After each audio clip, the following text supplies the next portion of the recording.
Melhores fundos para 2026. Hoje você vai descobrir como você vai ficar rico no ano que vem. Eu, particularmente, estou cada vez mais cético, crente de que o político vai fazer alguma coisa para ajudar. Então, eu não acredito em políticos, políticas econômicas, nada disso. Então, eu sempre falei, FOF, que é o Fundo de Fundos, Funds of Funds, não dá certo. Eles vão, na minha visão, eles vão acabar. Não era nem para existir.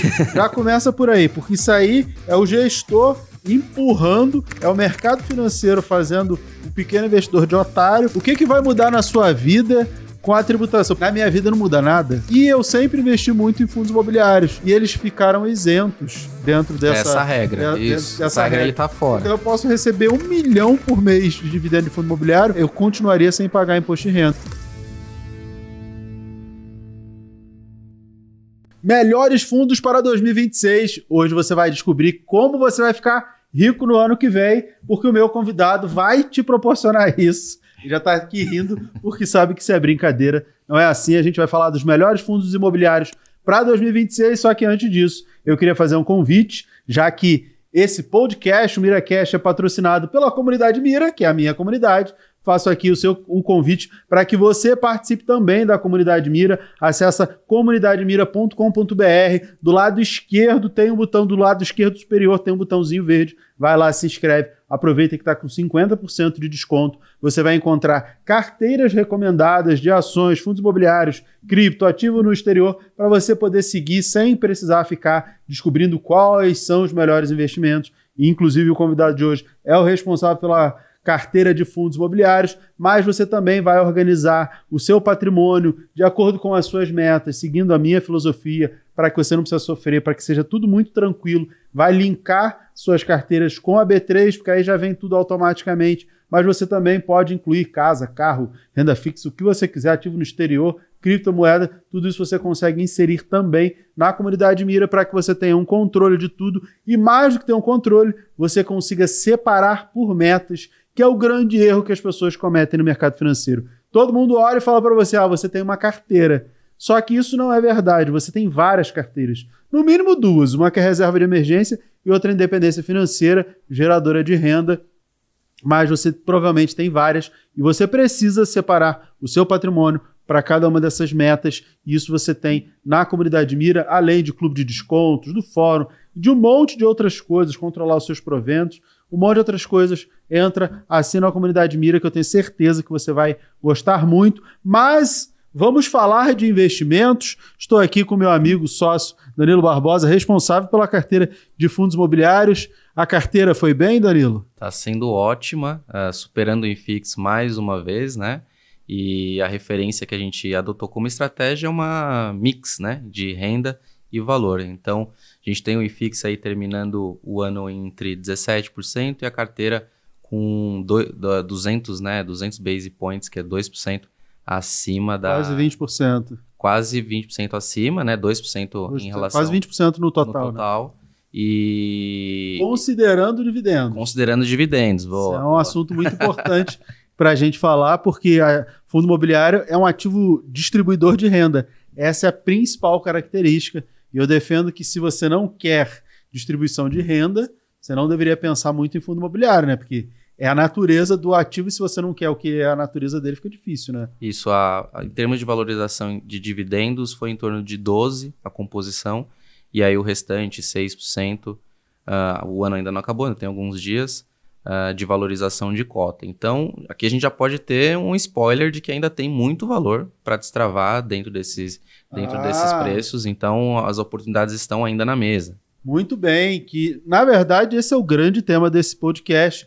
Tivemos excelente retorno na carteira no ano de 2025, quem é assinante da comunidade Mira conseguiu surfar isso aí, mas e daqui para frente?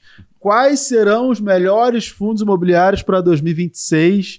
Vamos fazer as nossas apostas, mas brincadeiras à parte, o que você espera para 2026 no mercado de fundos imobiliários? Eu continuo bem otimista, mas agora com o mercado meio que tentando prever o quando, né, essa Selic vai cair. E o mais importante é a gente observar um arrefecimento das curvas longas de juros, que essa sim é o verdadeiro norte para a precificação da renda variável como um todo. E aí quando você fala curvas longas de juros, só para a galera entender, é o juro do título do Tesouro IPCA 2040, 2050, que substituíram o 35 e o 45.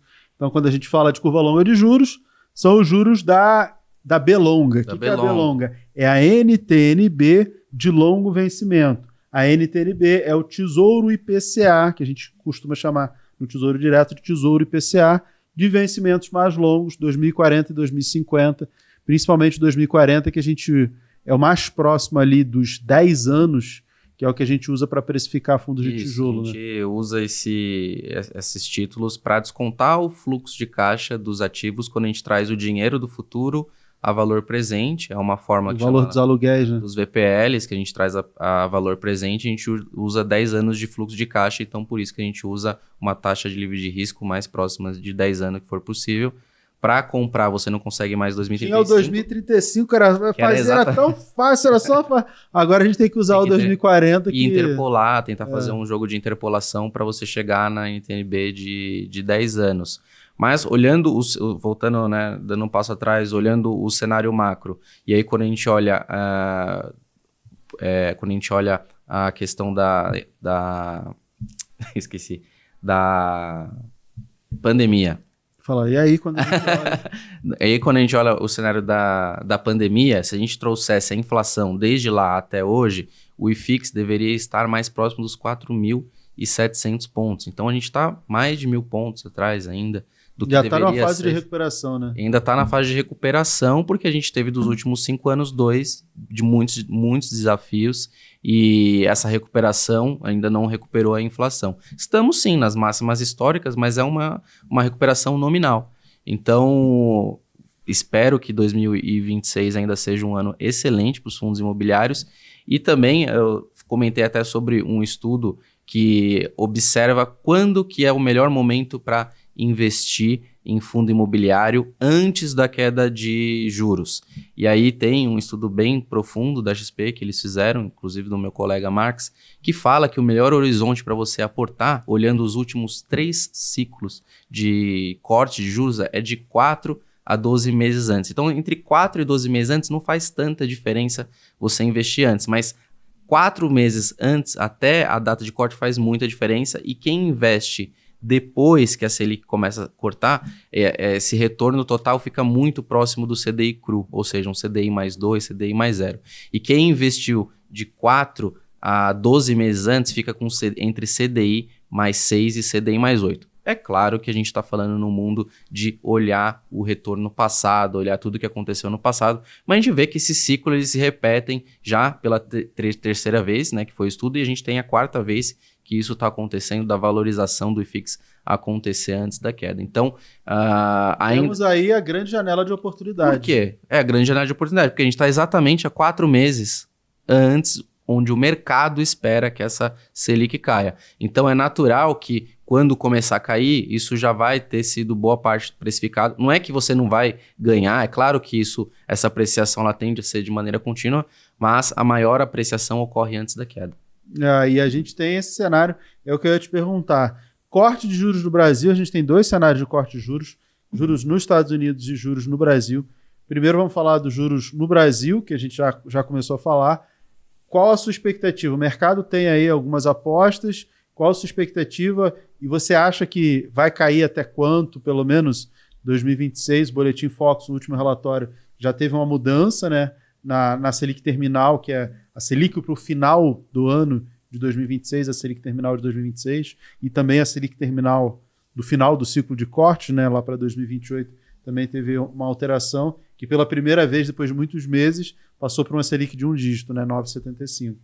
Mas o que você espera para o começo do ano? E mais do que isso, já respondendo, já linkando, são 2 perguntas em uma, o que você espera do corte de juros e quais os fundos imobiliários vão mais se beneficiar, pelo menos os setores vão mais se beneficiar com isso? Perfeito. O que eu espero realmente que a política econômica seja feita de uma maneira que a gente tenha algum aprendizado com do passado, ou seja, não adianta a gente sair cortando tudo. Então você desiste. E ter que aumentar isso de novo. Aprender é uma coisa que eu particularmente estou cada vez mais cético, crente de que o político vai fazer alguma coisa para ajudar. Então, eu não acredito em políticos, políticas econômicas, nada disso. Então... A política econômica, quando a gente faz esses cortes muito agressivos, depois tem que aumentar depois de novo, isso gira muito descrédito dentro do mercado financeiro. Então, quando a gente olha assim, poxa, o que eu espero para o início do ano? Que esses cortes sejam mais amenos e constantes e a inflação seja acompanhada de perto para que a gente não tenha um corte mais abrupto em atendimento ao mercado. A gente vai ter ano de eleição, a gente sabe disso, mas a gente está olhando uma certa independência, né, do Banco Central, então, em manter essa Selic mais elevada, mesmo com os últimos 2 cenários de inflação, né, as últimas divulgações de inflação mais amenas, e eles ainda vão segurar isso pelo menos para o início ali do ano. Então, de panorama macro, assim, vamos ter 2 dígitos ainda pelos próximos 2 anos, com certeza, de Selic nesse patamar, e isso vai beneficiar ainda muitos fundos de papel. Então, a falar, mas então a Selic, todo mundo fala isso, a Selic vai cair, os fundos de tijolos vão ser os mais beneficiados? Acho que há um mix disso, porque a Selic ainda vai estar muito alta, a inflação ainda tem que ser contida, e para estar tão alta é porque a inflação ainda está muito alta. Então, a gente tem um cenário de fundos imobiliários muito indexados a IPCA+, pouca coisa tem CDI, mas a gente procura até fazer dentro das carteiras um mix de indexador, mas 90% dos fundos que a gente tem são em IPCA+. Então, a Selic ela não tem tanta influência assim nos fundos de papel, porque é mais redeado pela inflação. E quando a gente olha os fundos de tijolos, todos os segmentos praticamente estão performando mais que os fundos de papel em 2025. E eu acho que esse é um cenário que vai permanecer para 2026. Então, os fundos de shoppings, logística, tanto os fundos híbridos, né, que agora tem aglutinação de gestores, aglutinação de fundos, tem mais fundos híbridos e emissões, né, para fundos híbridos. E quando a gente olha em comparação ao IFIX, todos esses segmentos estão valorizando mais que o IFIX. E aí a gente tem o IFIX aí próximo dos 15%, 16%, os fundos de papel valorizando menos que o IFIX durante esse ano, e mais atrás de tudo estão os FOFs, que não capturaram ainda essa valorização. Mas FOF é um negócio que não presta. Eu sempre falei, FOF, que é o fundo de fundos, funds of funds, não dá certo. Na minha visão, eles vão acabar. Não era nem para existir. Já começa por aí, porque isso aí é o gestor empurrando, é o mercado financeiro fazendo o pequeno investidor de otário, aí empurra a falácia de que o gestor vai conseguir fazer o trade que o pequeno investidor não consegue. Não, aí você terceiriza a escolha, porque aí o gestor ele também não consegue. Ele não consegue não é porque ele é incompetente, isso é importante ser dito. Ele não consegue porque o mercado é pequeno, não tem liquidez. Aí o gestor com bilhões para poder movimentar, ele não consegue movimentar. Aí o mercado cai, ele apanha, ele não consegue aproveitar e fazer esse trade que a pessoa física consegue. Por quê? Porque ela opera pequenininho. Então, FOF para mim, graças a Deus que tá acabando essa porcaria. E o pior de tudo do FOF é que quando a cota cai, o gestor ele não tem manobra para fazer vendas. Então... O negócio começa a cair. Se ele vende, cai mais ainda. Cai mais ainda e ele pode ter um impacto de dividendo. Então, o gestor ele fica reticente a vender porque ele pode ter que diminuir os dividendos e aí vai cair o que você falou, mais ainda a cota porque o dividendo caiu. Então, ele fica preso em operações que não deram certo. Então, acho que essa grande deficiência do FOF e os multi-estratégias que vão começar a mixar CRI, outra porcaria. Ativos de... Outra porcaria esse negócio de hedge fund, lixo! Com essa questão do multi-estratégia, a gente vê boas performances, né, pontuais, mas no geral ainda muitos desafios, porque você não consegue mudar uma carteira de uma hora para outra e falar, não, agora eu sou hedge fund, eu vou conseguir alocar tudo que eu quero. Não, você tem aquelas operações que ainda são perdedoras que você vai carregar. E por que eu não gosto do hedge fund? Por que eu acho que não faz sentido também? Claro que você como analista, eu sou analista também, existem oportunidades pontuais de trade e faz parte do mercado, mas eu não gosto do hedge funding porque é assim, qual a característica do fundo imobiliário? Assim, vamos voltar ao básico. Pagar a renda, distribuir a renda. Então, a pessoa compra para receber a renda. E aí você compra lá um imóvel, ele paga o aluguel, maravilha. Ou então compra lá uma cesta de crise e recebe juros, ótimo. Aí, não, porque aí vai fazer trade, porque o hedge funding, o multimercado, a ideia é essa. Vai fazer trade porque ele vai poder comprar CRI, vai comprar ações de imobiliárias, vai comprar fundo, vai fazer um monte de coisa. você está fazendo trade. E aí, se você quer tomar risco, fazer trade, existem mercados próprios para isso. ETFs, ações, criptomoedas. É pegar um mercado de maior risco, ou pelo menos operações de maior risco, e jogar num ativo que essencialmente deveria ser mais tranquilo.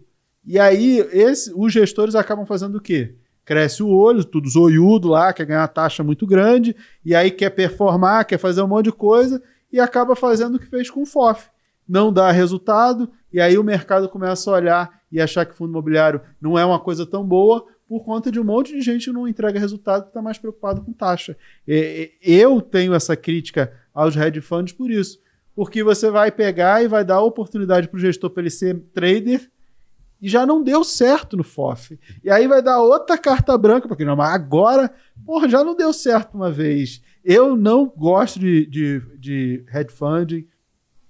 Na carteira da comunidade Mira, podem aparecer hedge funds? Pode, mas ela é uma carteira ativa em que você analisa, coloca, retira, fazendo esse trade, pegando lapsos de mercado ali, mas é um analista fazendo essas escolhas e trade.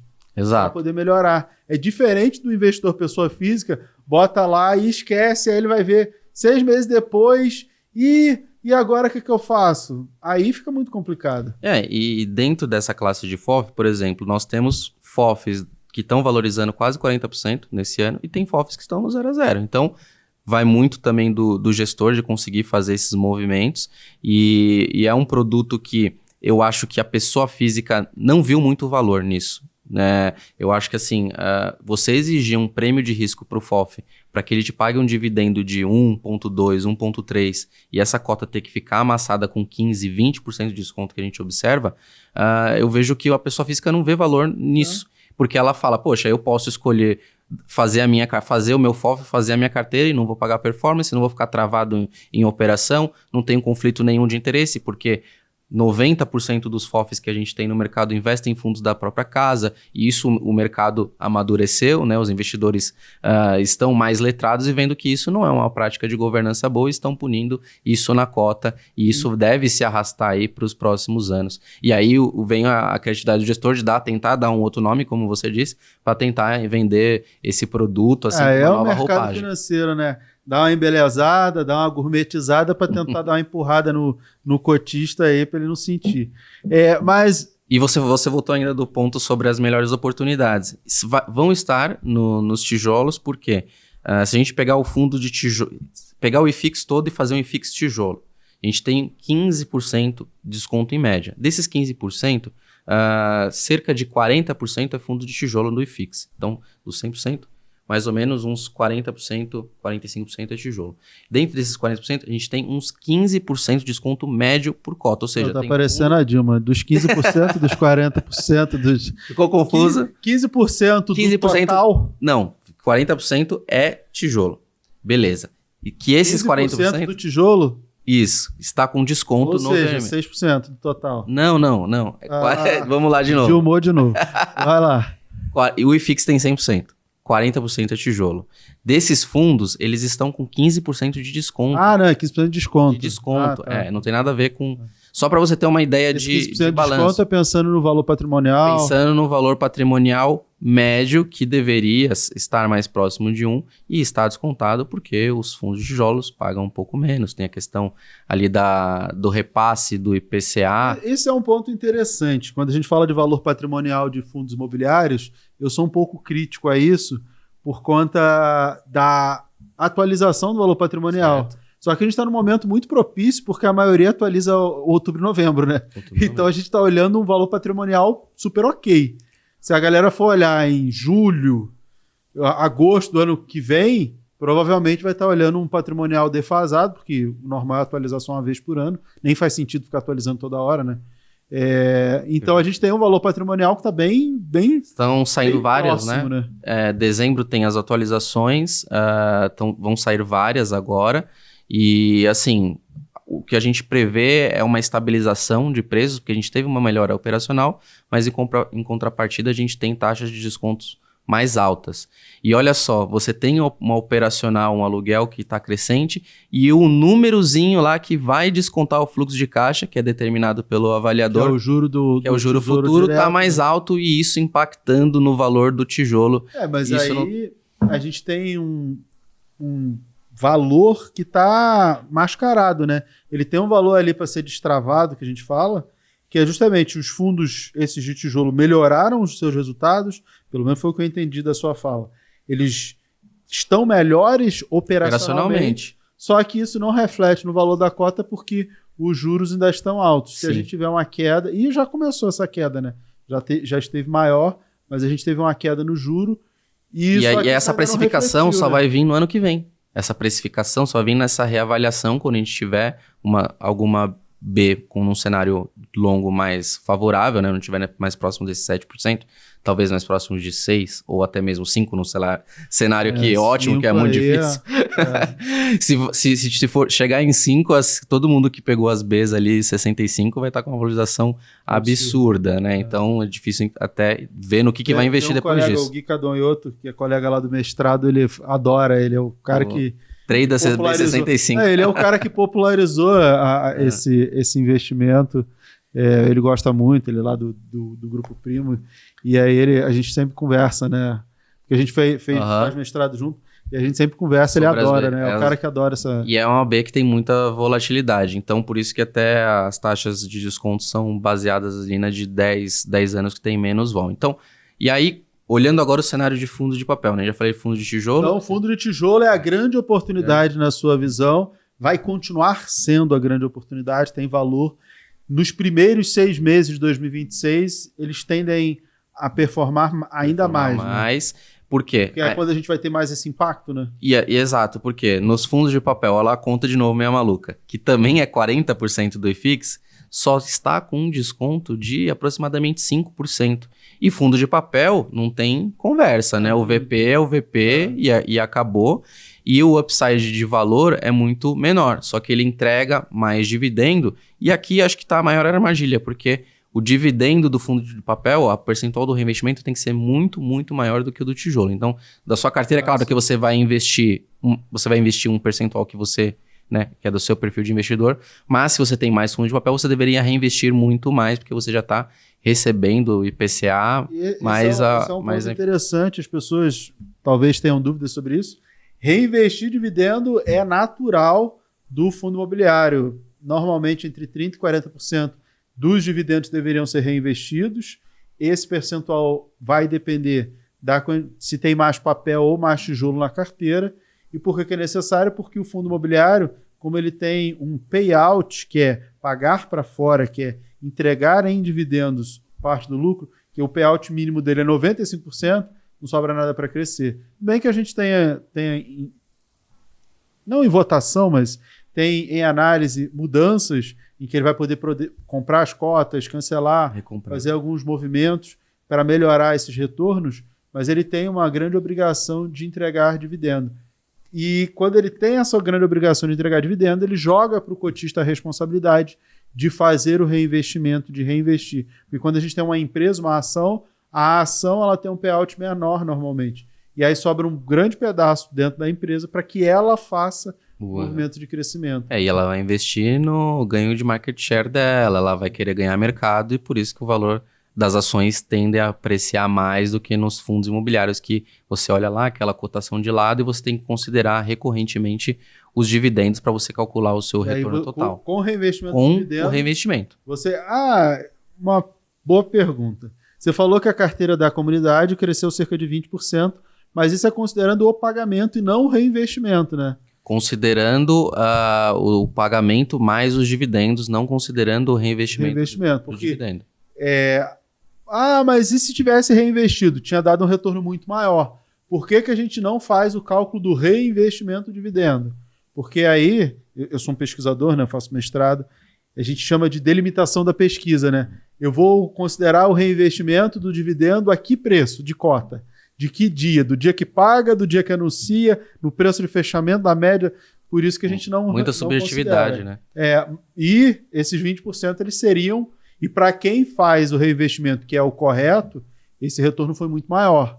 mas o normal do mercado é divulgar apenas valorização somada ao dividendo pago, porque senão teria que definir muitos critérios, que é uma coisa que eu vou passar a fazer na comunidade, definir critérios mais específicos. Eu, como pesquisador, quero delimitar, mas são coisas para 2026, spoilers. Mas o que eu queria é deixar claro, fundos de tijolo devem performar bem no ano que vem, principalmente nos primeiros meses, principalmente no primeiro semestre. Fundo de tijolo, de uma maneira geral, como você falou. E aí fica o convite, se você não faz parte da comunidade, para pegar todas as indicações, tem a carteira ali que o Danilo faz prontinha, é só você seguir. Inclusive, tá quase 1% de dividendo médio mensal, né? Muito próximo, porque a gente tem uma parcela de fundos de papel que tem uma apreciação em pagamento maior, e o que eu acho interessante dentro da nossa carteira é que a gente ajuda você a fazer esse reinvestimento. Porque a gente simula... determina, né, aonde você tem que reinvestir. Como a gente tem uma diversificação igualitária, a pessoa fala, pô, mas tá, e agora? Onde que eu coloco o dinheiro? Eu ia te perguntar isso. Pagou o dividendo, coloca em qual fundo? Eu pego e reinvisto no mesmo fundo que me pagou, ou eu já sei a resposta, mas é importante que a audiência saiba em que fundo que coloca... Assim, eu sei a resposta porque eu sou analista da comunidade, tá? A gente faz as coisas juntos. Mas vou fingir que eu não sei de nada. Em que lugar que deve colocar? Caiu o dividendo, coloca no mesmo fundo, redistribui. Perfeito. O que a gente faz? O que acontece? Quando tem de um mês para o outro, você recebe os dividendos até o final do mês seguinte e a gente fala, olha, esse fundo aqui, por exemplo, a gente fez uma distribuição igualitária em todos os fundos, vamos supor uma carteira de 10 fundos com 10% cada um. Só que chega no final do mês, o que acontece? Um fundo sobe 5, o outro cai 2, o outro sobe 10, simulando variações absurdas. E aí o que acontece? A gente fala, siga sempre a diversificação entre os fundos para que ela seja igualitária. Então, se o fundo caiu 1%, 5%, você vai ter que realocar naquele que caiu mais, para o percentual e o monetário total ser igual entre todos. Então, qual que eu vou investir? Poxa, se eu tinha 10 mil reais em cada um, eu recebi, sei lá, R$1.000 de cada um, aí um fundo caiu 1.000, aquele que caiu 1.000 você vai colocar um pouco mais para igualar 10, ou 10, 11, todos, e todos ficarem com o mesmo valor monetário. Eu tenho 10 fundos, então, R$1.000 cada um. Esse aqui foi para 1.100, o outro caiu para 900. Pouco, investe no que caiu mais. No que caiu para 900 para tentar deixar todo mundo perto. E aquele que subiu, deixa quieto. Deixa quieto, não aporta. Se ele subiu muito, não aporta. A gente tem preço teto para todos os ativos. E, além disso, a gente faz uma simulação. Poxa, Danilo, mas eu tenho, além dos dividendos, mais um dinheirinho para aportar. Então, a gente faz um novo aporte. E é muito comum para quem está começando. Porque quem vai receber um grande volume de dividendos a ponto de que o seu aporte seja insignificante é quem já está rico. Perfeito. Então, no começo, inclusive, é mais comum que você tenha mais dinheiro aporte. Seu do que dividendo. Então, o que eu faço com o dividendo? Só soma ele com o dinheiro que você já ia colocar e distribui. E aí não faz nenhuma diferença se é aporte ou se é dividendo. Segue a mesma ideia. Segue a mesma ideia e a gente faz uma simulação de um novo aporte de aproximadamente 2% do valor total do que você tem da carteira. Porque não é todo mundo que vai ter, sei lá, 20%, 30% para aportar em relação ao que já tem. Então a gente faz um pequeno aporte que ao final do ano, 2%, no final do ano vai ser 24% a mais que você vai ter só de aporte.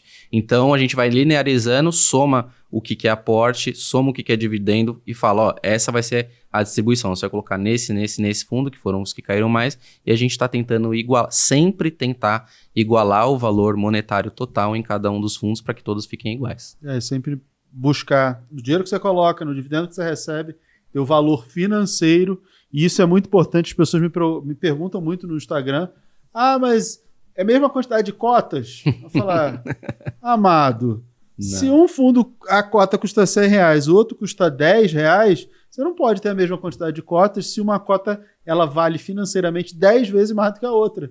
Então, você vai ter 1.000 cotas do de R$10 para ter R$10.000, e no outro você vai ter 100 cotas para ter os mesmos R$10.000. Então, por isso a gente faz desmiuça, tem um item só que fala de rebalanceamento, temos as teses de investimento, então não é assim, Danilo saiu da cabeça dele investir nesses 15, 16 fundos. Não, tem tudo todas as teses, o porquê que aquele é o melhor fundo daquele segmento, qual que é nosso viés para o perfil de investidor que vai distribuir entre valorização e renda, ter esse mix a gente acha muito interessante. Então, é um documento que ele é um pouco mais denso, mas assim, preciso ler todo o relatório? Não, você pode pegar a listagem. Essa é uma coisa que eu faço questão sempre de frisar nos relatórios. Nas primeiras 3 páginas, sim, já tem todo o direcionamento. Exato. As outras páginas é para quem quer se aprofundar na tese de investimento. Mas o que você tem que fazer com o seu dinheiro já está logo no início. Tem lá a cartinha do que a gente acha do mercado, mas bota o dinheiro aqui, esses são os fundos. Não é uma carteira que tenha muito giro. Não tem. Isso é uma coisa importante, mesmo assim consegue dar um retorno grande.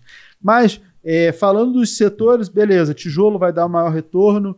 Dentre os segmentos de tijolo, você acha que tem algum que vai se destacar? A gente sabe que nos últimos anos, depois da pandemia, o setor de lajes corporativas ficou muito... apanhou muito. Apanhou pra caramba.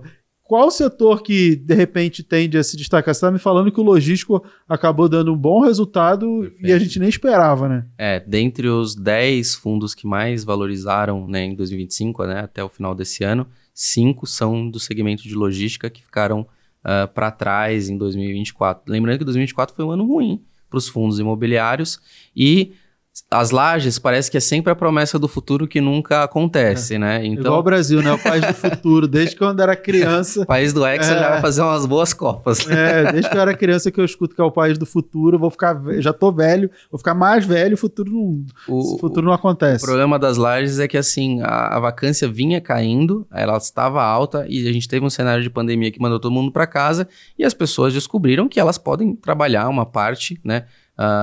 Aquele tipo de serviço que não envolve tanto trabalho em grupo ou tanta criatividade, as pessoas conseguem, né, colocar nessa questão que o híbrido veio para ficar. A gente teve a fase de que o escritório vai acabar, teve essa fase.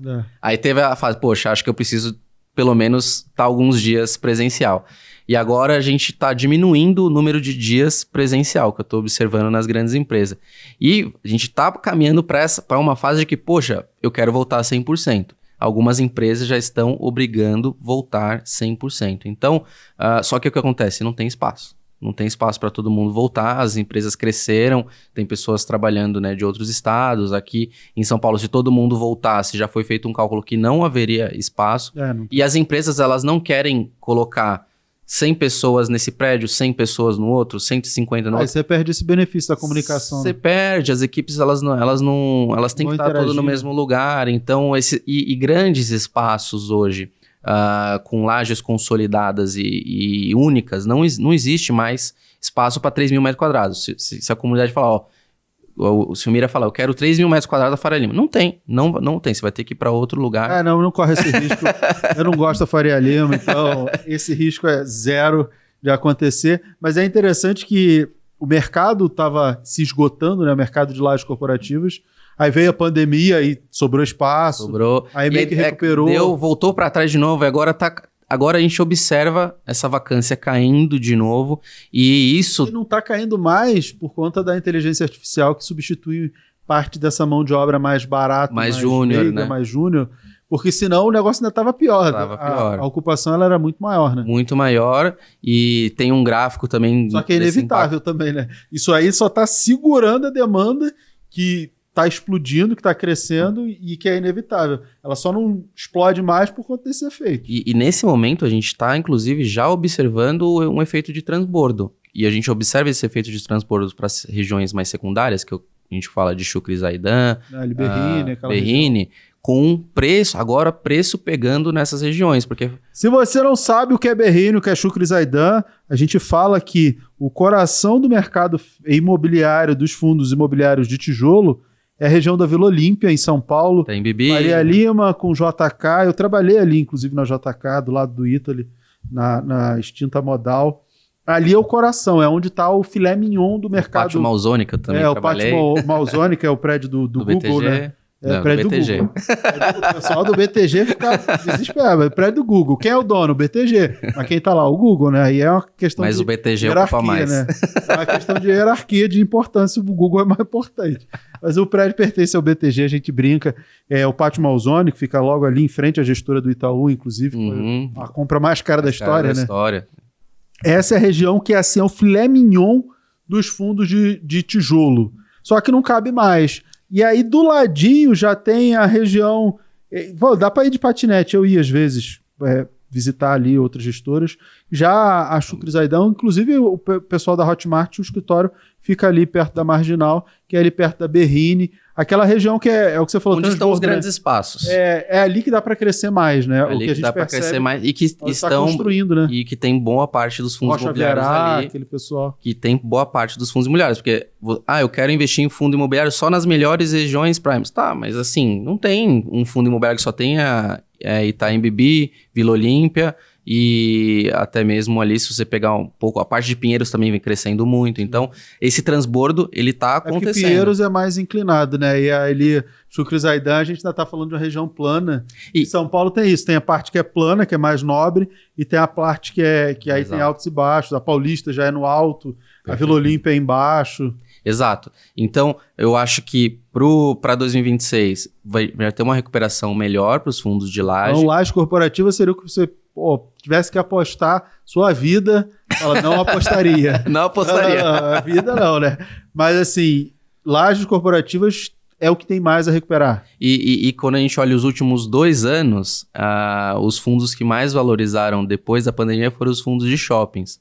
Mas a gente observa ainda o segmento de shopping com um pouco de desconto no mercado secundário e com poucas opções. Então, na média, acaba tendo uma valorização expressiva quando a gente fala de apreciação do valor, né, de mercado mais os dividendos, porque ficou muito amassado durante 2 anos. 2023, 2024 foi ruim, 2023 mais ou menos, então um pouco atrás ainda shoppings que tendem, e também foi um segmento que falaram que ia acabar, e hoje a gente pega a fila para entrar em shopping, fila para sair. E a queda da Selic, ela é um driver da política monetária de estimular o consumo.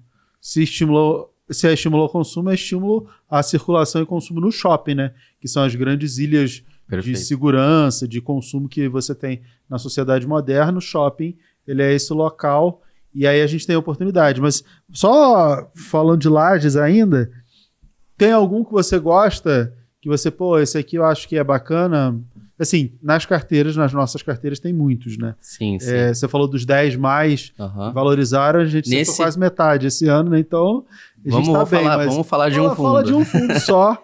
Só para dizer que não falamos das flores, diz pelo menos, comenta sobre um de tijolo. Um fundo que a gente acha que tá nesse processo de turnaround para região e que começa a pegar preço. Porque uma coisa assim, antes dando um passo atrás, não é porque a região apreciou que o fundo vai apreciar automaticamente, porque você tem uma coisa que chama vencimento contratual. Então, os contratos que estão dentro daquele fundo têm que vencer para ele falar, olha, na região subiu, então agora eu vou revisar esse contrato. E um fundo que está um pouco para trás é o JSRE, que é um fundo que tem, né, a maior parte de investimento no próprio Rocha Verá. Recomendei várias vezes já. Acabou e já tem uma valorização, mas ainda tem muito espaço para crescer. Se a gente olhar o valor patrimonial, isso é uma coisa que eu sempre falei, e eu recomendei o JSRE algumas vezes, e o pessoal, mas o fundo não anda assim. Ele está muito barato em relação ao valor patrimonial, porque tem um desconto grande. Inclusive, eu acho que se liquidasse o fundo, o cotista ia ganhar muito dinheiro, porque ia vender os prédios e o valor de venda ia ser muito superior ao valor da cota. Só que ele não tem um espaço tão grande para o aumento do dividendo, por isso que ele não explode e crescer. Só que essa correção do juro futuro aí juro futuro e agora essa questão das revisões contratuais, porque uma coisa é a revisão contratual acontecer no cenário de baixa de aluguel, e aí não adianta de nada. Mas agora a gente tem uma perspectiva de melhora. No cenário de baixa, o gestor está mais preocupado em manter o inquilino do que aumentar preço. E aí o poder de barganha é do inquilino, porque ele vai jogar e falar, beleza, se você não quer aqui, eu vou no parque da cidade, eu vou em outro, e acabou. Então, agora com essa ocupação acontecendo, os espaços grandes acabando, né, as grandes lajes, grandes espaços, para essas grandes movimentações, elas passam a ser menores e aí você tem movimentações mais táticas. Então, eu acho que o JSRE pode ser uma boa opção pro... Claro, você tem outras. Sim, tem várias, né? Porque eu falei, só fala de um, não fala só o nome. E aí, esse fundo está nas nossas carteiras, você tem que assinar para saber, aí você vai saber. Mas é um fundo que eu gosto, também acho interessante, tem um portfólio. É o melhor portfólio? Eu acho que não é o melhor portfólio dos fundos de lajes, mas... Porque a localização é muito importante, ele não tem tanta... Ele tá lá, Paulista, ele tá mais secundário, mas eu acho que são localizações bem interessantes. E acho que se quiser citar outro, quer citar outro? Ou não? Não, um de cada, porque a gente tem que falar... Aí, beleza, falamos de lajes, você tava falando de shopping. Uhum. E essa expectativa, corte de juros, shopping, circulação, subiu... Mas fala de um fundo de shopping. Eu tenho quase todos. Os grandes, né? Um que a gente sempre reforça, porque o que aconteceu? A gente tem poucas opções, deve ter 5 opções grandes, né, com liquidez, e teve alguns fundos que tiveram uma alavancagem importante e cresceram num período que as emissões meio que secaram. E um fundo Vulgo XPML. Vulgo XPML. E um que optou por não se alavancar de forma abrupta e que está com um ganho de operacional muito interessante, que eu acho que é o HGBS, que é uma excelente opção. Mas HGBS, eles fizeram o split, mas cara, se o split fosse um pouquinho maior, ele virava base 10, que ele virou base 20. Se ele virasse base 10, ele entrava na carteira de R$50. Pois é. Eu fiquei torcendo, mas falei, cara, bateu na trave, porque a carteira pública de R$50 que a gente tem, não dá pra botar um fundo que é 20, que ele já... Não dá, que ele já ocupa metade da carteira. Mas eu tenho e gosto do fundo. E o split foi bom porque ele era quase R$200 a cota, né? Aí também destoava, né? Destoava. No rebalanceamento também, para quem tem, sei lá, 5, 10 mil investido, fica difícil fazer rebalanceamento. Então, eu acho que é muito... salutar para os fundos, e já foi comprovado, a Canuma fez um excelente estudo de que a liquidez dos fundos melhoram quando ele viram base 10, base 20, então isso não tem discussão. Mas aí não precisava nem fazer estudo, porque eu falo para todo mundo, por que todo mundo insiste no MXRF? Por que ele tem 1 milhão de cotistas? Porque ele foi o primeiro base 10. Porque as pessoas nem pensam se está caro ou está barato, não dizendo que o fundo seja ruim. É mais difícil de avaliar o caro e barato, normalmente porque centavos, né? É centavos, é difícil de a pessoa fazer puta. E normalmente o MXRF tá caro. Por quê? Porque as pessoas compram sem pensar. Exato. E aí ele tá mais caro do que outros. Se você comparar com o KNSC, que é muito melhor que o MXRF, geralmente o KNSC tá mais barato. Mas por quê? Porque todo mundo vai lá e acaba... Inclusive o KNSC é base 10 por conta disso, né? Que né, olhou e falou, pô, não, vou fazer base 10 também, que não dá para remar contra a maré, né? Então, de laje corporativa, JSRE é algo que as pessoas podem olhar, não é uma recomendação de investimento. E eu também... A recomendação a gente faz nas nossas a nossa carteiras. preferência tá para outro fundo, então tem que ir lá olhar qual que é a preferência nossa top. Eu acho que o JSRE uma excelente opção por conta dessa movimentação, mas a top preferência está dentro da carteira. Não, assim, as nossas recomendações públicas, nós analistas, a gente tem uma casa de análise, a gente faz nos relatórios, remete à PMEC, CVM, tudo fiscalizado, tudo dentro da legislação. Por isso que eu digo assim, não é uma recomendação de investimento. A recomendação faz parte das carteiras. Esses fundos estão nas carteiras? Tem que olhar lá para descobrir. O HGBS, ele não faz parte da carteira de R$50. Uma carteira de R$50 é pública, fica mais fácil de falar. Mas já falamos de 2. Logístico, o que você espera para o logístico?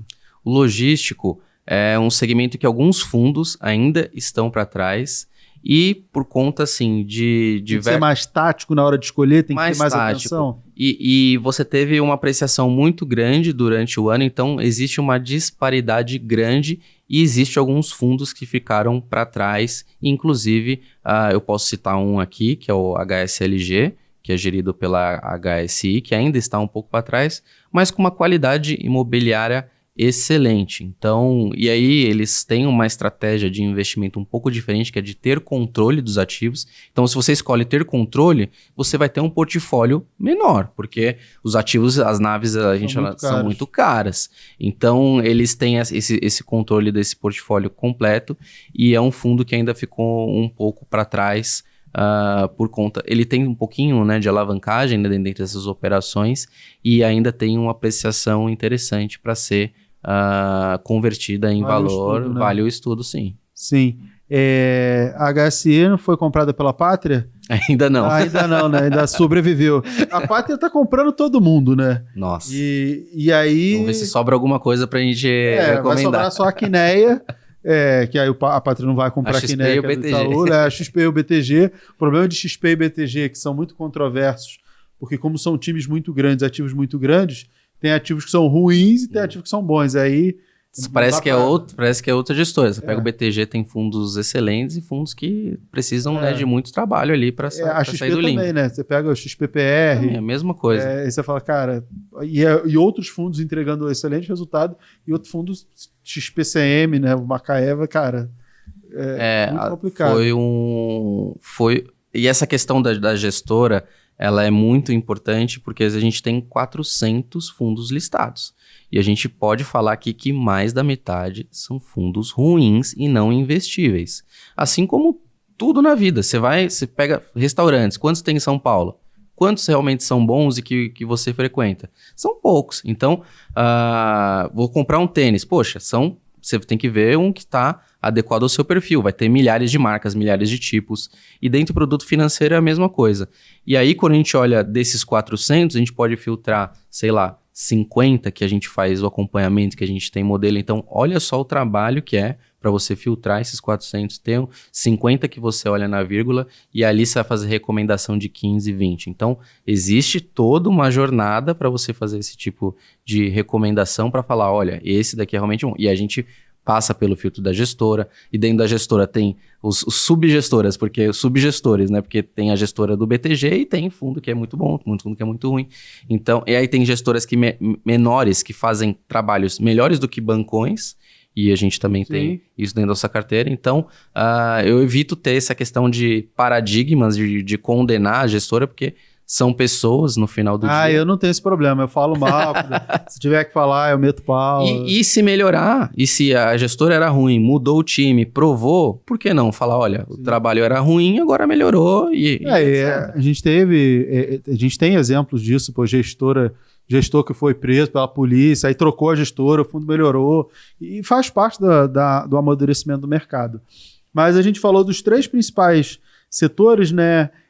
Eu misturo renda urbana com laje corporativa, eu acho que cabe misturar ali, embora tenha algumas particularidades, né, bem específicas, mas tirando lajes, renda urbana, logístico, shopping, de tijolo, na minha visão não sobra muita coisa, né? Eu nem tenho muito interesse, porque aí tem residencial, industrial, hospital...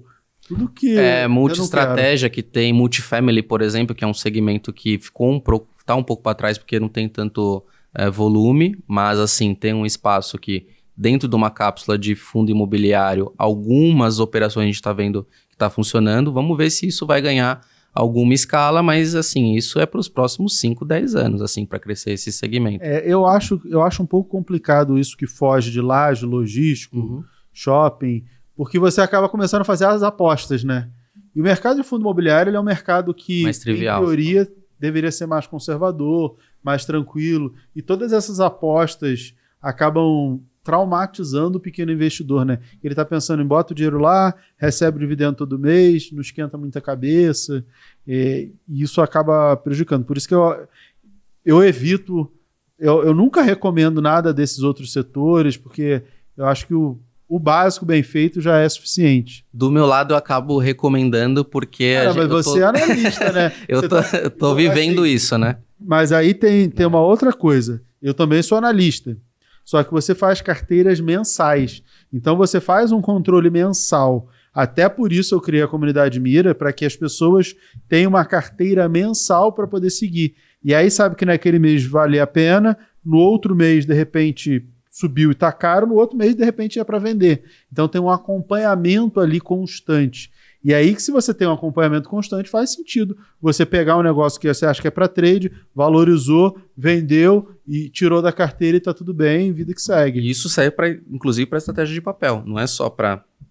por falar nisso, vamos falar de papel, da papelada. E aí, a papelada é mais fácil, né? Porque você separa... CDI, o que é voltado mais a CDI, o que é voltado para IPCA, IGPM não tem quase nada, e CDI também não tem quase nada. Tinha um Quase SAD nada. 11 e acabou, sobrou KNCR, o VGIR, o KN o quê? Um pouco, e aí assim... Aí o resto é misturado, né? Misturado. E aí eu vou falar um aqui também, porque assim, os fundos de papel, o ganho de preço, ele tá meio que dado ali e já tá, as coisas estão muito próximas do Meio VP. que dado por quê? Porque A valorização... vai ser a inflação a inflação já tá meio que controlada, a gente já tá nessa fase de que não vamos ter grandes surpresas, pelo menos pelos próximos 2 anos em termos de inflação, a não ser que venha uma loucura enorme aqui, e pode acontecer, loucuras acontecem.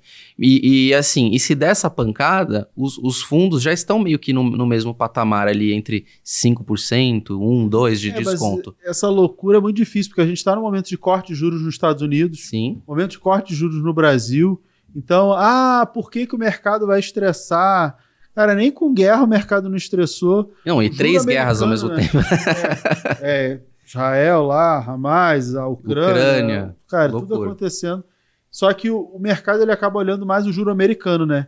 E esse tá cortando, esse tá reduzindo, e isso acaba jogando muito fluxo no pelo menos no terceiro mundo. Perfeito. E quando a gente olha fundo de papel, aí eu vou para qualidade, e eu acho que mesmo ele não tendo tanto desconto, o KNSC é um melhor fundo de papel para estar posicionado. KNSC, eu acho que o KNSC ele é o melhor fundo de papel da indústria. Por quê? Por quê? Porque é da Quineia, começa e por aí. mistura os dois indexadores. E é 50-50, pronto. E ele mistura os dois indexadores. Então, evita de ficar correndo. Não à toa tá na nossa carteira de R$50. Perfeito.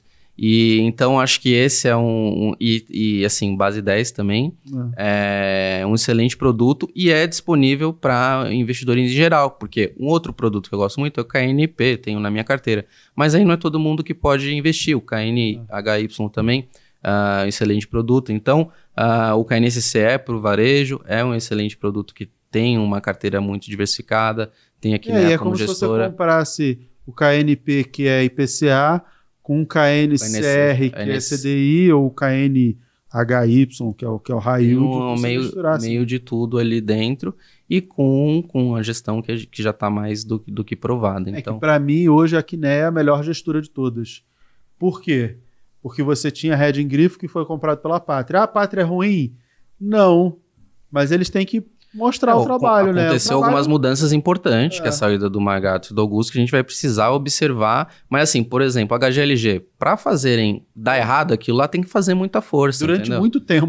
Eles têm que errar durante muitos anos para conseguir destruir Porque HGLG. já é um transatlântico, né? Ele já está navegando, né, a velocidade de cruzeiro, inclusive. E vem com o pessoal ficar me perguntando do IRDM. A gestora fez um movimento que eu achei péssimo, inclusive vai juntar e tudo, vou vender todas as minhas cotas no começo do ano que vem, só que é um fundo muito grande, bilionário. Então a gestora também não vai destruir o fundo, não é assim. Eu não gostei do movimento, mas não é que o fundo vai acabar. Mas agora vai destravar, ele vai conseguir destravar as operações que foram erradas, né, que assumidamente pelo gestor, que foram não assertivas, e eles vão destravar valor. Então, tem potencial de valorização. Tem potencial de valorização do fundo que está muito descontado. Isso que eu falei para todo mundo, eu não gostei do que a gestora fez, mas eu também não sou burro de vender barato, né? Eu vou esperar valorizar e aí eu vendo. E assim, se a pessoa não está contando muito com aquela compensação do prejuízo, então bola que segue.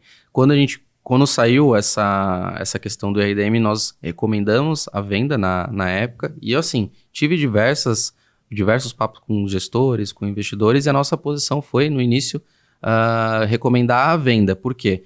Porque quando você carrega esse fundo e se você está contando com que a gestão vai fazer um bom trabalho e tal, tudo bem até aí, mas você perde a sua compensação do prejuízo nessa conversão de IRIM. Então, por esse motivo, eu falei, bom, vamos guardar esse prejuízo no bolso e bola que segue. Mas quem carregou ainda tem algum upside, porque eu acho que a gestora, apesar de ter acontecido tudo o que aconteceu, ela está pensando em melhorar o fundo, e essa melhora vai vir com melhores ativos, e a gente vai observar esse trabalho sendo feito, né, no IRIM. Então, o KNCR é o fundo mais interessante, mas o panorama geral para fundos de papel mais voltados a CDI, você acha que eles tendem a valorizar, eles têm que Acho que tende a manter mais estável. Você tem um KNCR já com um pouco de ágio, o próprio VGIP um pouquinho com deságio. Então, mas assim, não tem muita margem, porque são carteiras CDI entre mais meio e 1,5. Então, vai receber o que for a Selic média ali, que a cada 45 dias vai ter essa queda. Esses dividendos que estão sendo pagos agora, provavelmente não vão ser os mesmos dividendos que vão ser pagos no ano que vem, vão ser menores, mas ainda alto, né? Sim. Porque a gente vai ter uma Selic ainda alta. E aí a gente tem o efeito do corte da Selic, ele gera o efeito de percepção de valor do pequeno investidor, que ele fala assim, a renda fixa está pagando menos, então eu aceito receber menos na renda variável. Perfeito. E para ele está tudo bem receber um dividendo um pouco menor. Um pouco menor, mas ainda maior do que os outros. Ainda muito atrativo. Ainda muito atrativo. Que tende a valorizar as cotas dos fundos de papel, né? Ou segurar a queda por conta da queda do dividendo. Então a cota tende a se manter mesmo que o dividendo caia. E aí no final do ano a gente pode ter uma valorização assim, talvez nula das cotas, mas uma apreciação ali de dividendos entre 13%, 12,5%. Sei que você tem que tirar a taxa de administração ali, deve ficar entre 12,5%, 13%, 13,5% no máximo. Então, que ainda é uma valorização frente a uma taxa de juros menor. Que isenta de imposto de renda. Isenta de IR, líquida todos os meses no seu bolso. Inclusive, isento de imposto de renda é um tema muito importante. Por quê? Tivemos a isenção do imposto de renda até R$5.000. O que isso tem a ver com os investimentos? Tudo. Tudo e nada, porque vai tributar os investimentos para quem ganha acima de R$50.000. Mais dinheiro, empresas. Só que mais dinheiro circulando, né? No varejo. Isso impacta, de certa forma, nas operações. Você não vai gastar com imposto de renda, você vai gastar no mercado. No consumo, né? Só que os fundos imobiliários ficaram de fora. E aí, algumas pessoas me perguntaram, Mira, o que vai mudar na sua vida com a tributação? Porque eu ganho mais de 50 mil de dividendos por mês, mais de 600 mil ano, tranquilamente. Na minha vida não muda nada. Mas os ricos vão não sei o quê. Eu não fiz absolutamente nada. Por quê? Duas coisas. E esse é um princípio da comunidade Mira. O patrimônio, ele não é meu, ele é da família. O seu patrimônio não é seu, é da sua esposa, da sua filha, da Julinha.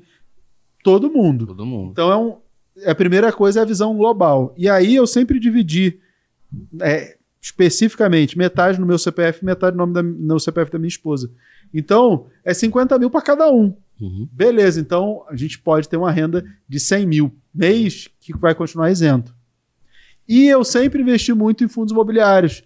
E eles ficaram isentos dentro dessa regra. Essa regra está fora. Então eu posso receber 1 milhão por mês de dividendo de fundo imobiliário, que eu vou continuar sem pagar. Eu, infelizmente, não recebo isso ainda, quem sabe um dia, mas eu continuaria sem pagar imposto de renda. Isso é algo que vai trazer, então, essas duas coisas. Dividir o patrimônio com o cônjuge me permitiu não pagar, e o fundo imobiliário naturalmente ficou fora, mesmo que eu não tivesse dividido, eu teria feito. E esse é um princípio da comunidade Mira, porque quando você insere a sua carteira, puxa lá da B3, você também pode inserir a carteira do seu cônjuge e ter uma visão global sobre o patrimônio da família, que eu acho que nessa minha visão de planejador financeiro, eu acho que hoje a minha postura ela é maior como planejador financeiro do que analista de investimento, porque eu acho que assim eu ajudo mais as pessoas. A gente tem essa visão. Você acha que essa isenção dos fundos imobiliários tende a atrair mais o interesse dos investidores? Mais gente vai procurar os fundos imobiliários por conta disso? E com certeza, e também acrescentando o que você colocou, nós tivemos a tributação dos fundos exclusivos, que é aquelas estruturas que são feitas de famílias e tal, para ter só um cotista, e isso vai trazer bastante dinheiro. O outro trigger que também está acontecendo nesse momento é os fundos terem porte para entrarem em índices internacionais. E aí a gente está falando de muito dinheiro nesses rebalanceamentos, nessas inclusões, dinheiro que é infinito daqueles fundos que vão ter que ser alocado aqui, entendeu? Esses índices internacionais, para vocês entenderem, os investidores estrangeiros, mais da metade do movimento da nossa bolsa é com investidor estrangeiro, e ele não olha todos os ativos, ele olha ativos específicos que por conta de regulamento deles lá e questões, ele olha quem é grande. E aí quando você o fundo imobiliário ele cresce, muita gente investe, o patrimônio dele cresce, ele passa a integrar um índice, por exemplo, o Ibovespa ele é um índice, e existem muitos outros gringos, o Ibovespa ele é brasileiro. E aí quando passa a integrar, o gringo olha e fala, opa, peraí, tem um negócio aqui que eu posso investir. E aí ele bota ali um trocado, 1 bilhão, 2 de dólar, que para eles é trocado, e que aqui é o tamanho de um fundo inteiro, né? Então é muita grana. E outra coisa que está em discussão é fundo imobiliário integral Ibov, que aí vai ser outra... Pô, mas aí... aí eu já sou contra, porque aí vai bagunçar tudo, né? É índice. Eu falo, poxa, vai ser bom, porque vai integrar o Ibov, vai entrar no radar do fluxo estrangeiro ao mesmo tempo. E assim como... assim, vai ser um índice. Se são as maiores ações e fundos imobiliários, isso vai ser discutido, eu acho que vai ser definido ali. Se a gente tem fundo imobiliário aí perto de 10 bi, ele maior que empresa. Maior do que muita empresa. E tudo isso vai virar trigger de valor. E aí, voltando e respondendo a sua pergunta, se essa isenção ela vai beneficiar, acho que com certeza, tudo que pode direcionar dinheiro e a gente aumente não só a pessoa física, mas institucional, investidor estrangeiro, porque a gente não tem irrisório o número dessa classe dentro dos fundos imobiliários, e quando isso acontecer de uma maneira mais contínua, não vai ter cota para todo mundo. E o que acontece com essas cotas? É igual o Bitcoin, né? É escasso, todo mundo compra, o preço sobe. E a gente observa um fluxo de IPOs, né, de dinheiro novo muito fraco, tanto na bolsa quanto nos fundos imobiliários. Um Selic de 15%, ninguém faz IPO. E a gente tem Ibov e FIX nas máximas, só que não tem produto novo. Então, qual que vai ser o movimento natural? Uma valorização do que já tem. Então, não precisa ser um gênio para chegar nessa conclusão de que você precisa estar posicionado e que esperar a Selic cair é uma burrada imensa. Porque você... Historicamente sempre foi, né? Porque você... eu vou deixar de ganhar. Não, você vai ganhar menos. E ganhar menos no fim do dia é deixar de ganhar. Essa questão... Não dá para não investir em bolsa. A bolsa está subindo esse ano. E fundos imobiliários, ações, está subindo muito, mais de 30%. É uma baita valorização. E quem está esperando a Selic... Aí a pessoa fica esperando a Selic cair para comprar o apartamento, para fazer o financiamento, para investir na bolsa, e as oportunidades elas estão passando. Por quê? Porque as melhores oportunidades acontecem quando a taxa de juros está alta. Porque justamente as pessoas não estão olhando, não estão querendo, e está tudo barato. Serve para comprar imóvel, para fazer um financiamento. Mira, mas a taxa de juros do financiamento vai estar cara, mas o imóvel está barato.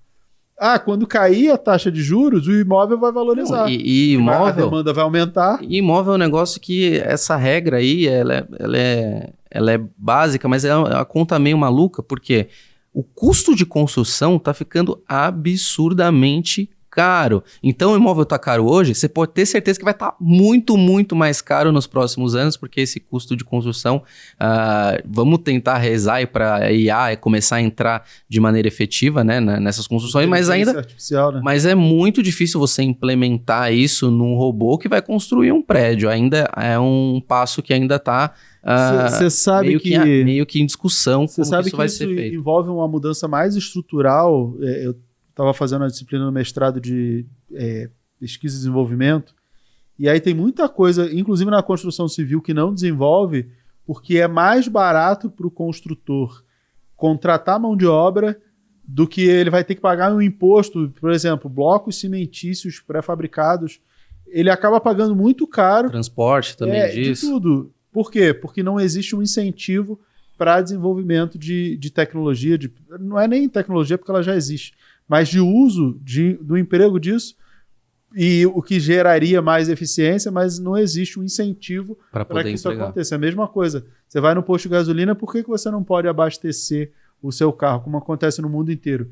Porque existem desincentivos para que isso aconteça. E aí a gente tem, quando a gente estuda pesquisa e desenvolvimento, o PIB para crescer, se ele não tiver ancorado em ganho de produtividade, vai ser sempre um país mais ou menos, sempre um país patinando, porque se você não tem ganho de produtividade, o teu PIB não vai crescer, as tuas trocas comerciais não serão melhores, e aí troca comercial é o quê? Você não vai exportar muito, para poder ter dinheiro para importar, para balancear. No final das contas, é um país mais que importa, importa que e monta. Nada. Importa e monta, importa vai ser e monta. sempre um país mais ou menos. O salário vai ser sempre mais ou menos, a mão de obra vai ser sempre o produto vai chegar aqui 10 vezes mais caro do que é no mundo inteiro, assim como já é nesses produtos eletrônicos, né? Que o maior é o Big Mac mais caro, é o iPhone mais caro. E ainda entra em outra seara que a gente pode discutir também, que é imposto sobre consumo, né? Que no Brasil é um absurdo. Eu acho que a reforma tributária, essa reforma do imposto de renda, ela foi muito, muito fraca. Eu acho que tinha que tributar muito mais os dividendos, só que tinha que reduzir o imposto sobre consumo, que ninguém quer nem falar sobre isso, né? O Haddad até comentou, mas ninguém quer falar sobre isso. Por quê? Porque o pobre que já não pagava imposto de renda, para ele não fez diferença nenhuma. Agora o imposto sobre o arroz, sobre o feijão, sobre o ovo, a gente estava discutindo sobre consumo e salário, né? Você recebe, sei lá, agora mais que 5 mil, vamos supor 6 mil, você vai pagar o quê? 40, 50 sobre o que você consome, né? Sim. E você vai ter um desconto sobre a sua folha. Sobre o salário. Não, mas ter desconto sobre o salário quando é progressivo, quando você ganha mais, tudo bem. Agora, o cara que não paga imposto de renda, ele continua pagando um tributo muito alto, né? Muito alto. E aí a gente fala assim, não adianta tirar o imposto da carne, porque o pobre não come carne, come ovo e no máximo um frango, quem é pobre mesmo. E aí se você tira o imposto dessas coisas, você melhora. E aí você melhora o consumo, que gera mais produção, porque tem mais gente consumindo e a economia gira. Mas isso aí dá pra gente discutir. Dá pra ficar uma hora só disso. Vários artigos científicos, inclusive já tem um monte. Mas voltando à nossa vaca fria dos fundos imobiliários, já falamos de tijolo, já falamos de papel, CDI tendem a ou ficar igual ou valorizar um pouquinho, mas uma renda muito interessante, isenta de imposto de renda, fora da reforma do imposto de renda, e os IPCA, que é praticamente 95%, ou quase 98%, 99% do mercado, são de fundos do tipo IPCA+. O que você espera desses? A gente vai ter... Poucas pessoas falam disso, mas tem um termo que chama duration, né? Que é o prazo médio... Duração. Da duração. O que é duration? Duração, é o tempo. Quando o dinheiro vai voltar para você. Você emprestou o dinheiro, qual que é o prazo médio que esse dinheiro volta para você? E dentre os fundos de CRI, a gente tem um prazo médio meio que curto, entre 2 e 3 anos. Então, o que vai acontecer? O fundo compra... Ele empresta, aí em 2, 3 anos aquele título vence, o dinheiro volta para o fundo. E ele precisa fazer o quê? Porque os fundos de papel são fundos de renda fixa imobiliária. E a principal característica da renda fixa é o vencimento. Você bota o dinheiro, ele em determinado prazo vence e volta, porque renda fixa é dívida. Você está emprestando dinheiro e a dívida não pode ser eterna. Não pode ser eterna, esse dinheiro volta todo para o caixa do fundo e ele tem que fazer o quê? Emprestar de novo. Só que toda vez que ele empresta de novo, aquela taxa, aquele momento econômico de inflação daquela época, né? Mudou. Então, a gente tem, vamos supor, fundos que estão emprestando dinheiro IPCA mais 7 alguma coisa, com uma duration de 2 anos. A gente vai ter uma inflação, né, que se tudo der certo, mais próxima de 4,5%, 5%, né? Sempre estoura um pouquinho, então falar que a meta existe é muito difícil. Mas se terminar em 4,5%, vai bater ali na banda superior. Vai bater na banda superior e atinge, né? E aí, beleza. Vamos supor que seja 4,5%, 5%. Nesse IPCA mais 7%, a gente vai ter para os próximos 2 anos um yield aí próximo de 12%. Você tem a questão do giro de carteira, porque às vezes o fundo pode vender aquele papel com lucro. Porque é 7,5 mais 4,5 de inflação, 12. Cenário perfeito, contando com o giro do ativo do gestor, ainda dá um upside que paga ali uma performance mais o 1% ali de taxa de administração. Ele consegue dar uma quirelinha ali, porque ele vai vender, vai comprar outro, ele vai receber pré-pagamento também, que vai vir com multa, sempre. Então, 12 meio que garantido. E a gente tem os fundos CDI, que também deve ficar próximo aí de 12, 13. Então, entre IPCA e CDI, a gente tem um cenário muito parecido nos próximos 2 anos. Só que o que vai acontecer nos próximos 2 anos, onde todo esse dinheiro vai estar de volta no caixa e a gente pode ter uma inflação mais baixa? O que a gente vai ter que observar? Se os fundos vão baixar o rendimento. Se eles não baixarem o rendimento, o que está acontecendo? O risco da carteira está subindo. Eles estão tomando ativos de maior risco para poder garantir o dividendo. Vai manter o dividendo. E aí, então, a gente tem um sinal de alerta para o setor de papel que, para manter os dividendos, principalmente para 2027, os gestores vão ter que trocar papéis bons por medianos. Boas, por medianos e ruins. E os medianos vão ter que trocar por papéis ruins. E os ruins vão ter que trocar por péssimos, e aí a coisa complica. E por isso que vai ficar cada vez mais importante a análise mais aprofundada de cada um dos ativos. O papel já é um negócio complicado. As pessoas olham o dividendo, paga mais do que tijolo, é a melhor coisa do mundo. Aí acontece igual a HCTR lá, hectares, coisa desanda. Fim do mundo, né?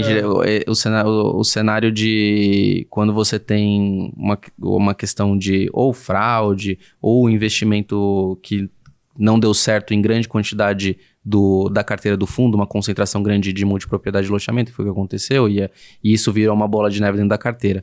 Mas, no geral, assim, o que acontece no crédito é que se o crédito dá errado, é o dinheiro perdido. Assim como... A renda fixa ela é binária. Ou você recebe tudo, ou você não recebe nada. E aí você vai ter que ir atrás das garantias, processo de recuperação de justiça, ele é muito longo. Aí você tem questões regionais ali, porque a primeira instância, às vezes, você não consegue muita coisa, até isso subir para segunda, terceira instância, e aí você conseguir esse imóvel. E aí, no pior dos casos, você recebe o imóvel. E às vezes esse imóvel tá vago, e aí o fundo é de papel. Então, o gestor, ele não quer ter o imóvel, ele não quer ter o problema. E aí, o que os gestores fazem? Vou diversificar ao máximo minha carteira e vou trabalhar com o risco de crédito que eu tenho de know-how da casa. E aí, a gente vai observar como que vai movimentar essas carteiras nos próximos 2 anos. Então, assim, para cenário de 2026 e 2027, acho que é ainda mais tranquilo, só que com o arrefecimento da inflação, nós vamos ter que observar. E aí, assim, vai ter que gestor que vai falar, beleza, eu quero continuar no meu critério high grade, meu dividendo vai cair um pouco, mas ainda vai estar acima do prêmio de risco, porque a gente vai ter uma inflação mais baixa, uma NTNB mais baixa, e tudo bem eu baixar o meu dividendo, porque o meu spread de risco ainda... Se tudo paga menos, é normal. Não tem nenhum problema ele pagar um dividendo menor, que vai estar de acordo com o mercado. Mas eu queria ganhar o super dividendo. Tá bom, mas não existe mais eu quero manter o meu % ao mês. Só que assim, se a gente tiver uma inflação mais baixa, uma Selic mais baixa, você esquece esse papo, entendeu? Esse cenário de hoje, mágico, ele não vai existir. Hoje ele existe. Então tem que aproveitar enquanto tem. Porque nos próximos anos, e isso não é ruim, é importante que as pessoas entendam. Exato. Isso é excelente. O investimento pagando menos não é ruim, desde que eu tenha uma Selic baixa, uma inflação baixa, porque no final das contas você está gastando menos no teu custo de vida, ele está aumentando menos. E sobretudo, uma carteira saudável, porque no fim do dia, daqueles 60, 50 papéis, no fim do dia você tem empresa. E a empresa ela tem um fôlego até onde ela pode ir, até se enforcada com juros que ela está tomando esse dinheiro. Então, estou recebendo muito dinheiro, a empresa está pagando bem, os juros começam a subir, o cenário dessa empresa pode mudar, né? Sim. Então, o juros ser menor para o fundo de papel, ele é bom. Acaba sendo mais saudável, né? É mais fácil da empresa pagar aquela dívida, a chance de quebrar é menor, para o fundo de papel é até mais interessante. Perfeito. Mas a gente estava falando das mudanças e isso vai exigir uma atenção maior do pequeno investidor, talvez deixe até muito complicado para o pequeno investidor, mas a gente tem também algumas mudanças em curso, né? Está em consulta pública do que vai mudar na legislação de fundos imobiliários, que eu fiquei um pouco chateado, eu não gostei tanto, embora eu entenda que é um amadurecimento do mercado, mas eu acho que vai deixar o mercado mais difícil para o pequeno investidor, porque ele vai ter que se debruçar mais, porque fundo imobiliário é assim, ele tem uma estrutura muito simples, você olha lá, recebeu aluguel, pagou as contas, distribuiu esse aluguel, simples. Se você olhar até a DRE de um fundo imobiliário, é extremamente simples, eu gosto da aula em DRE de fundo imobiliário, porque é simples, você entrou lá, entrou dinheiro, pagou, sobrou, acabou, não tem muita complicação. Quando a gente fala de empresas, aí tem uma série de depreciação, de amortização, do fluxo financeiro, de um monte de coisa, do EBITDA, que é muito legal, mas que dá mais trabalho. Exige. Ver se a classificação está correta. Né? E aí os fundos imobiliários estão caminhando para uma complexidade um pouco maior, o que vai exigir, e para muita gente, ter que seguir uma casa de análise, aí fica a dica aqui, Comunidade Mira, né, fazer meu jabá, as pessoas vão ter que seguir mais os analistas, Como é que você está vendo essa mudança, essa complexidade que tende a aumentar, principalmente a partir do primeiro trimestre do ano que vem? Ainda está em consulta pública, então é um primeiro passo assim do regulador ouvir o que o mercado acha sobre a implementação dessas discussões que estão em andamento. Então, o Clube FI vai fazer a sua representação, assim como os bancos também. E quanto a essa personalização, por exemplo, um dos critérios é a questão da subordinação, né? Você ter fundos com classes de ativos diferentes dentro do mesmo fundo. Então, ter vamos supor, um KNCR de uma classe 11 e outro de uma classe 12, só que o 12 vai ser subordinada e o 11 continua como sendo um high grade. Você cria uma disparidade muito grande de yield num ticker parecido, e eu acho que isso pode criar uma certa confusão. As pessoas não vão entender que por exemplo, o 12, ele tem mais risco. Mais risco. Pagar mais, e aí vai todo mundo para lá. Não sabendo, não conseguindo enxergar que tem mais risco, né? E assim, mas aí a gente... Não que hoje tenha, galera. Hoje o 12 é só direito de subscrição. Não tem nada a ver. Não tem nada a ver. E vai confusão com isso também, porque vai ter que ser 13, o 12 é subscrição, o 11 vai ser o normal. Então pode criar uma confusão. O recibo da subscrição que hoje vai virar 14, 15, 18, daqui a pouco... Loucura. Vai ser uma loucura e vai exigir mais atenção. Tem outros pontos ali que eu acho meio que válido, que é a questão do reembolso de dissidentes, ou seja, quando tem uma fusão entre dois fundos, aquelas pessoas que votaram que não quer a fusão, ter alguma coisa de reembolso para ele, ou uma cisão obrigatória. Eu não sei como é que isso vai ser feito. Isso aí também acho outro rolo, porque é normal que você tenha esse reembolso de dissidente, quando a gente está falando de empresa, quando a gente tem uma OPA, por exemplo. Exato. Que eu não concordo, aí o cara que está comprando vai lá e ele paga. Agora, aí no fundo imobiliário, que não está ninguém comprando ninguém, você só está trocando. E normalmente isso acontece quando o valor patrimonial está lá embaixo. Aí o cara vai falar, não, eu quero sair, mas você vai sair a quanto? O certo seria o patrimonial. Mas se ele está negociando abaixo do patrimonial... Vai ter que fazer cisão. Vai ter que fazer uma cisão e pagar. E aí? Todo mundo vai querer, se ele está negociando abaixo do patrimonial, todo mundo vai querer pular fora pelo patrimonial. Vai querer a cisão, exato. Ninguém vai querer ficar no fundo. Se tem a oportunidade de ganhar mais, eu acho que vai dar uma embolada. Vai dar uma embolada e assim, o mercado ele tende a se adaptar, a se ajustar. E tem um terceiro ponto que é a questão do quórum, que eu acho interessante. A gente tem quórums para mudança de regulamento e regulamentos que estão muito antigos e defasados. Você precisar de um quórum de 25%, é impossível. Você tem fundos com quase 1 milhão de cotistas, você conseguir explicar isso para 1 milhão de pessoas e 25% desse PL entender o que você quer e você ter um quórum que seja decrescente em termos de necessidade de quanto mais gente... Mas, gente, o percentual menor, tem que ser menor. Isso aí eu concordo. E eu acho que isso é importante. E tem outros fatores que vão mexer mais na operacionalidade ali do administrador e no papel do que é gestor e administrador, que isso para o cotista não muda muito no D0, mas dá mais responsabilidade para o gestor. Então, coisas que são sobre a responsabilidade do administrador passam a ter mais sobre o gestor também, e isso aumenta ainda a sua criticidade quanto à gestão. E isso aí também é uma outra crítica que eu tenho, porque, querendo ou não, o administrador ele tem um papel de fiscalizador do gestor, né? Porque muitas vezes são instituições completamente diferentes, e aí ele tem um papel de fiscalização. Quando você passa parte dessas funções para o próprio gestor, ele fiscalizando ele mesmo, o conflito de interesse pode aumentar. Pode ocorrer. E aí vai exigir uma análise ainda mais complicada, mais aprofundada, mais delicada sobre o trabalho dos gestores. Eu acho que é uma complexidade que a gente tem no mercado de ações, não essa especificamente, mas o conjunto de complexidades, ele é inerente, ele é característico do mercado de ações, e a gente isso aí está em consulta pública, é um processo, até acontecer... Até virar, isso vai um bom tempo. Sem vários meses, não é nenhum alarde, não precisa ninguém ficar desesperado agora. Agora ainda não, mas isso ainda leva um tempo, mas é um amadurecimento do mercado, sim, só que ele dificulta o pequeno investidor. O fundo imobiliário sempre foi uma coisa muito simples. Eu sempre falei, investe em laje corporativa, galpão logístico, shopping e papel, bota 25% em cada, acabou. Você não tem muito que esquentar a cabeça. E pega os maiores de cada setor.